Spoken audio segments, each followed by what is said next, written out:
La réalisation des voies d'entrecroisement liées à l'élargissement du périphérique nord ne permettent pas de maintenir le pont de la route de la Chapelle sur place. C'est la raison pour laquelle cet ouvrage sera démoli et reconstruit en lieu et place de l'existant.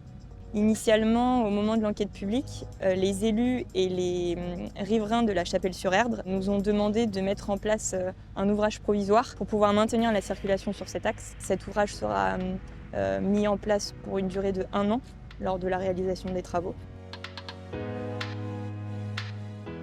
Donc l'ouvrage fait en tout 90 mètres de long. Le tablier de l'ouvrage provisoire est composé de 6 modules. Donc un module mesure 30 mètres de longueur, donc c'est-à-dire l'équivalent d'une travée. La travée étant la distance entre 2 appuis. Et dans le sens transversal, donc c'est-à-dire dans la largeur de l'ouvrage, on a 2 modules qui sont côte à côte. Donc 2 modules par travée, 3 travées, ça nous fait donc 6 modules. Un module pèse 30 tonnes. Et ils sont posés à la grue en 3 nuits sur la première semaine et une 4e nuit sur la 2e semaine afin de terminer tout le boulonnage pour assembler tous les modules entre eux et ces boulonnages seront serrés au couple.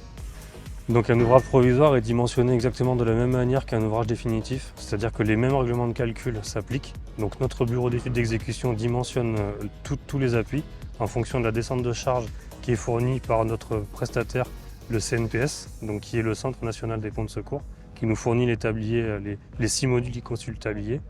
Et donc une fois qu'on a dimensionné ces appuis, les notes de calcul, comme pour un ouvrage définitif, partent chez notre maître d'œuvre Arcadis, qui fait une mission de visa dessus. Une fois que tout est posé, donc tous les éléments sont posés, que les rétablissements sont faits, donc la chaussée est entièrement prête à accueillir la circulation, on y fait des épreuves de chargement, c'est-à-dire qu'on met des camions chargés et on mesure la déformation de l'ouvrage. Donc on a une déformation théorique qui a été calculée en amont et on mesure en temps réel la déformation et la remise en place, on va dire, de l'ouvrage une fois qu'il est déchargé. Et ces valeurs doivent être dans une fourchette qui est définie à l'avance.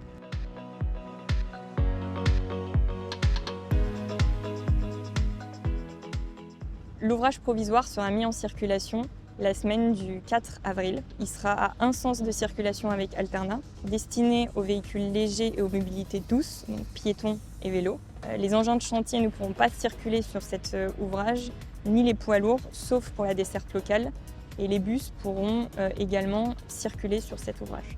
Le nouvel ouvrage construit sera plus large, il comportera une voie verte de 4 mètres de large pour la circulation des piétons et des cyclistes. Et l'objectif, en fait, c'est d'assurer la continuité de la voie verte qui est prévue par Nantes Métropole de part et d'autre de cet ouvrage.